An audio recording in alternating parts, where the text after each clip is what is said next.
William Shakespeare once quoted, "The king's name is a tower of strength." Henceforth, the sovereignty of the king has a very unique and profound impact on the constitution. The guardian of the constitution, the king.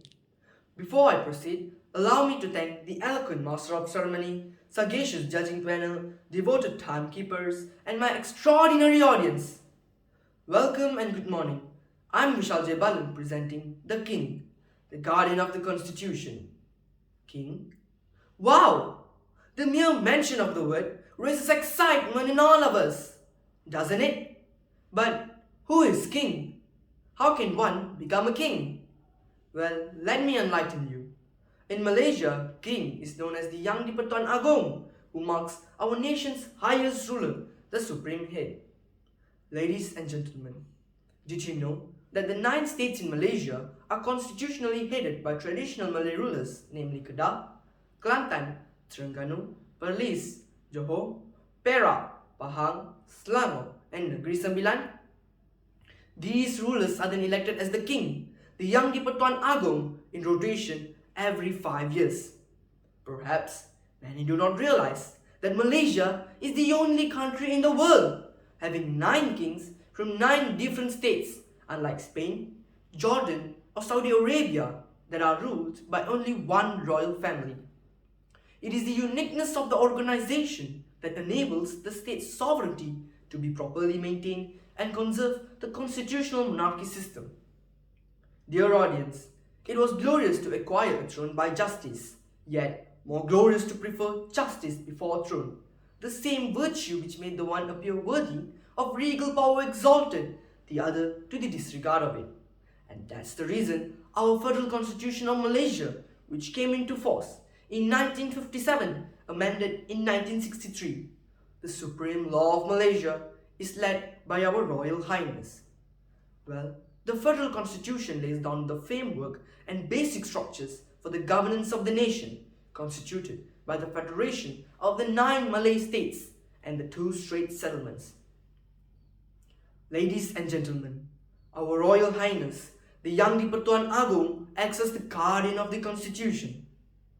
It is clearly seen when our Yang di-Pertuan Agong, Al-Sultan Abdullah Riayatuddin Al-Mustafa Billah Shah, advised the people and the leaders of the political parties to accept and respect the democratic process and the result of the 15th general election with a calm and open mind in order to preserve the integrity of our country, as it is an inheritance in which elected leaders act as trustees. Be rational. We have to move on. We have to move forward for our beloved nation. That was His Royal Highness's words to give satisfaction to the people during that chaotic situation. What an enlightenment! Amazing, don't you think?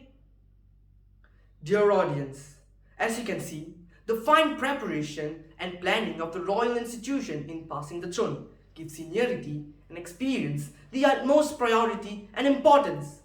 With that, we have our Royal Highness, Paduka Sri Sultan Nazrin Muizzuddin Shah, Ibni Almarhum Sultan Aslan Muhibbuddin Shah, Al-Makfurlah, as the 35th ruler of Perak, who plays his role to preserve the constitution in our state, the King of Perak. Ladies and gentlemen, I am proud to say that in 2017, Perak has recorded the lowest hardcore poor in the nation with 0.74% under the ruling of our Sultana's reign. What a great outcome of the constitutional monarchy system led by our Royal Highness. Not only that, our beloved Sultan has even launched a book entitled Perak Sultanate, the historic royal glory of Perak Tengah.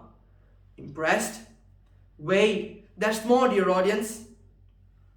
His fondness towards authorship drove him to write a book entitled Striving for Inclusive Development from Bangkok to a Modern Malaysian State.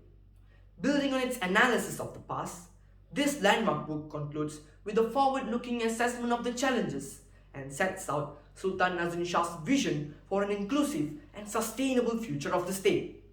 A glorious effort to flourish our country through the constitution. A man with a vision, he is.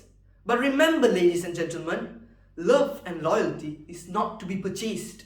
It is to be felt. Hence, the love will not bloom just by reading or listening, but by feeling and experiencing the beauty of our constitutional country has to offer.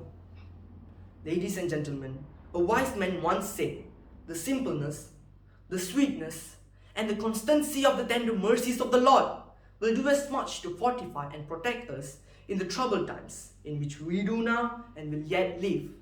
Similarly, the kings plays the same role in protecting the constitution, where the logical demand of each and every citizen in Malaysia is met as effectively as possible in order to sustain the harmony in Malaysia.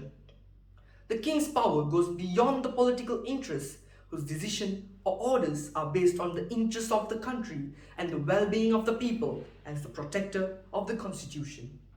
I passionately believe that our lives are all the richer when we embrace diversity and difference, when we open our doors, our hearts, and our minds to other in needs. That was what Sultan Nazrin quoted during the 6th World Conference of Islamic Thought and Civilization. A foresighted thought to not only protecting religion, but becoming the symbol of unity and well-being of the entire community. A wise act in protecting and conserving the Constitution. Dear audience, it is well said that never does liberty appear in a more gracious form than under a pious king. Long live the king, Daulat Tuanku. With that, I thank you.